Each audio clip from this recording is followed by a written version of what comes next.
U.S.-Russian bilateral nuclear arms control dates back really to the height of the Cold War.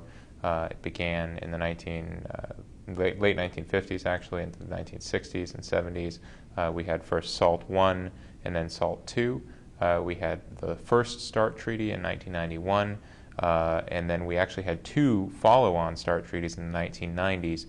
The Russians pulled out of the final START treaty after the U.S. abrogated our side of the Anti-Ballistic Missile Defense Treaty.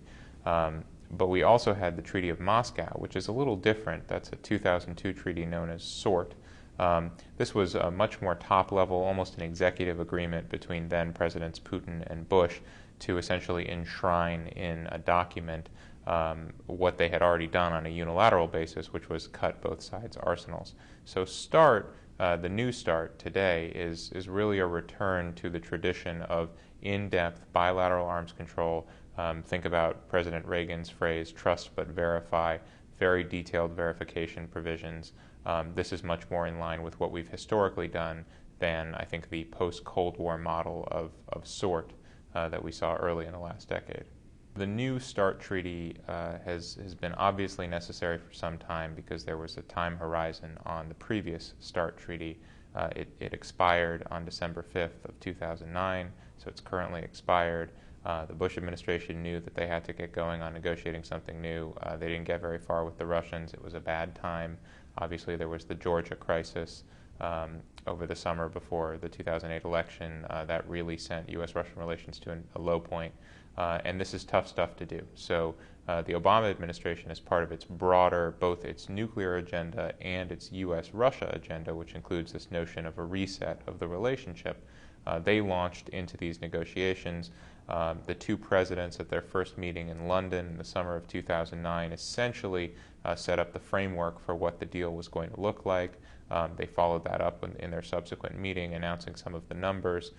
So it was broadly known for some time what the outlines of this deal would be, but I think what people had forgotten, because in fact it's been over a decade, is just how difficult it is to do in-depth, verified, transparent arms control in the way that we did it during the Cold War, and that's what's been so challenging about this process. So it did drag on for something around a year. I think there were over 10 full-on negotiating sessions between the U.S. and the Russian teams.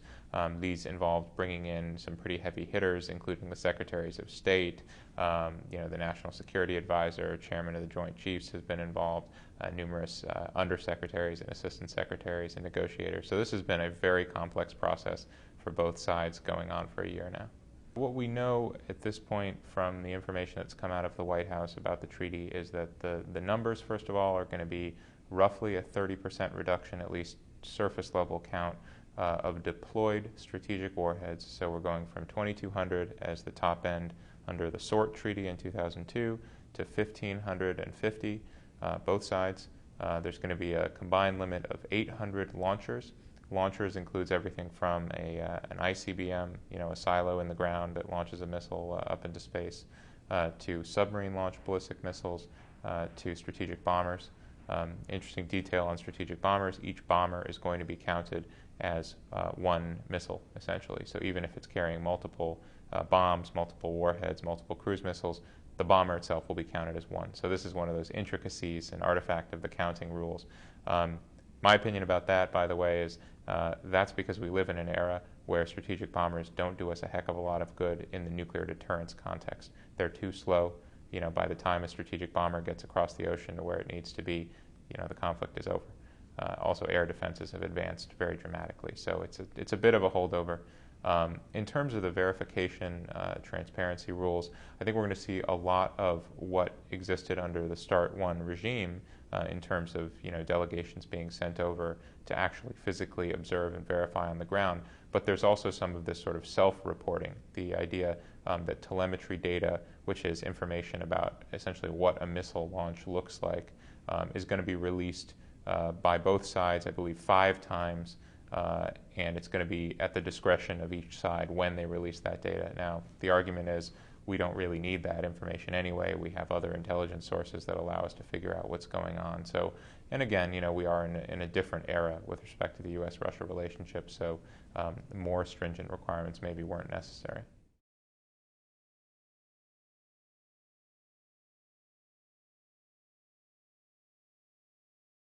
This is a very important first step on several major policy goals for the Obama administration.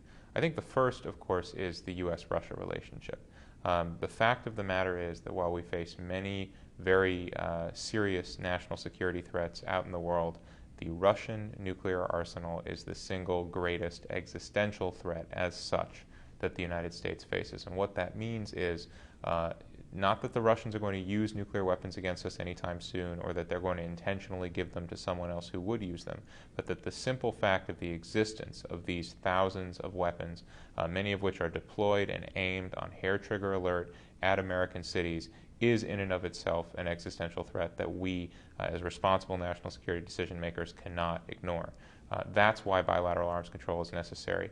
I think this ties into the second big reason, which is that we recognize very wisely on a bipartisan basis after the end of the Cold War that with Russia, with the former Soviet Union disintegrating into these post-Soviet independent states, there was a real risk of the massive Soviet weapons of mass destruction infrastructure, and particularly their nuclear weapons, nuclear material, and nuclear know-how falling into the wrong hands. So very wisely, led by Senators Nunn and Lugar and President Bush and President Clinton, we made significant investments in helping the Russians to lock down and secure their material as well as the other former Soviet states. Here's the problem. If you lose the core bilateral instrument controlling the Russian nuclear arsenal itself, at the center of that broader universe of nuclear materials and nuclear expertise and research facilities and so on, all of which themselves pose potential dangers of proliferation. But if you lose the core instrument that ensures transparency, we know what they're making in the first place, what they're deploying, where they're keeping things, how many they have, where they're aimed, when they use them, when they test them. If we don't know those things, and we won't know those things without a treaty, then it makes very little sense to be doing this type of cooperative threat reduction around the margins. So this is a real justification of investment that we've been making for 2 decades now. The US-Russia reset, the Russians have responded to that by calling for a whole operating system reinstallation. They obviously think it's not just a matter of pressing a button. I think we understand that too.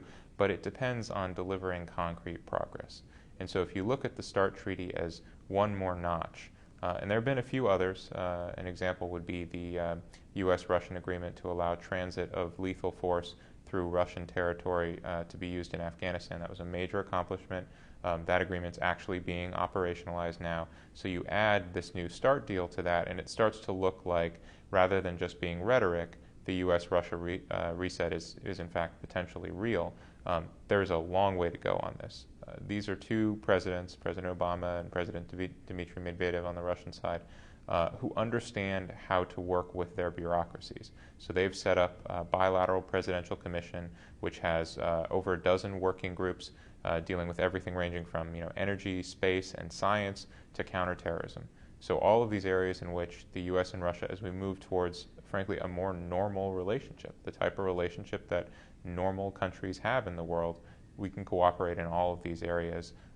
We're 2 large and important global powers, and I think it only makes sense.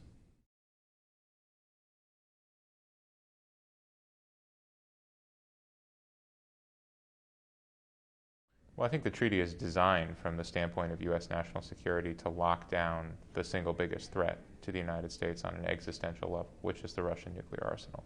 I think beyond that, some concerns obviously have been raised about what it doesn't allow us to do that might make us safer. I actually don't think that these are very big concerns. For one thing, we're maintaining an arsenal that is many times greater than what we need for deterrence, and that's really the core purpose of nuclear weapons. Second, this treaty says nothing about tactical nuclear weapons. So, if anything, there's still a real threat out there from Russia's tactical nuclear arsenal. The United States is not constrained in any way in terms of our smaller tactical nuclear arsenal. While the treaty does contain, from our understanding, language about the interrelationship between strategic offensive and defensive capabilities, basically missile defense, U.S. officials have said consistently that it's not a constraint on our ability to continue President Obama's phased deployment of missile defense, particularly in southern Europe, to respond to a potential or to defend against a potential Iranian rogue missile launch. And that's really a big concern on the American side. The concern on the Russian side, of course, is that we might degrade their deterrent capability. But I think we're so far technically from a situation where that would be possible that this treaty really doesn't muddy the waters.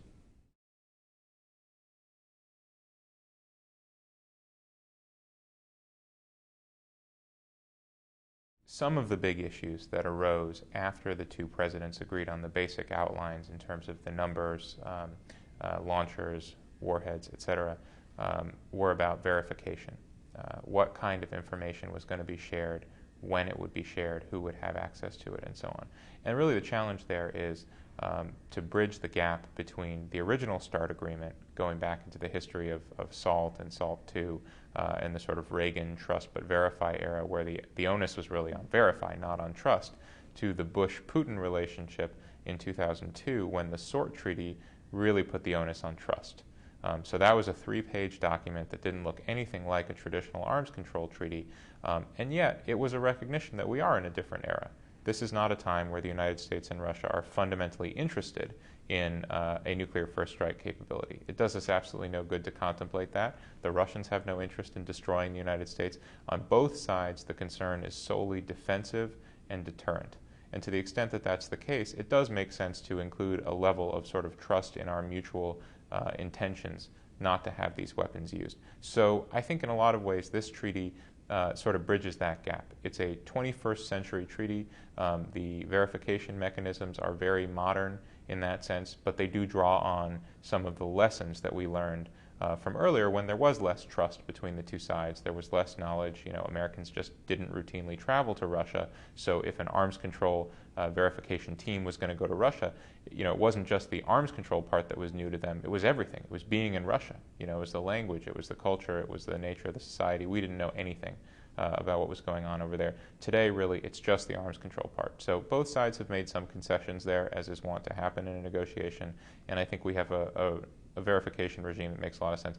That's what took a long time to do, and that's why we didn't see signature in the summer or the fall as the president was originally hoping.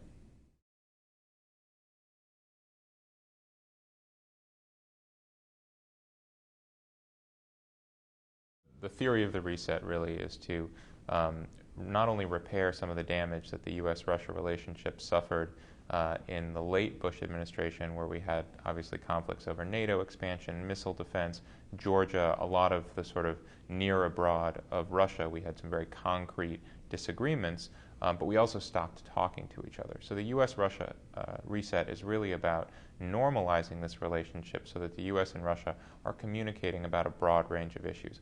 What START does for us is it demonstrates concrete, tangible progress. That's extremely important, both for Americans, particularly on Capitol Hill, to see that there's some real meat to this policy. It's not just rhetoric. The president has taken a lot of heat on being sort of all bark and no bite. But it's very important for the Russian side, too, to see that there are tangible, deliverable results that come from collaborating closely with the United States. I'd say the other very big example when it comes to national security is that the U.S. and Russia now have this transit agreement that allows us to send lethal supplies to Afghanistan going through Russian airspace, which is a very important addition to the capabilities that we have now.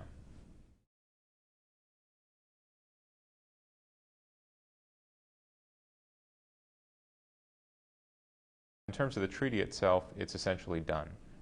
What needs to go up to Capitol Hill for ratification will be completed by the time of signature, which means if they have any additional protocols, any additional interpretations of any minor details, everything is going to be signed, sealed, and delivered by April 8th in Prague, when the two presidents attach their names to the document. That will go up to Capitol Hill. There will be hearings and discussion and debate about ratification.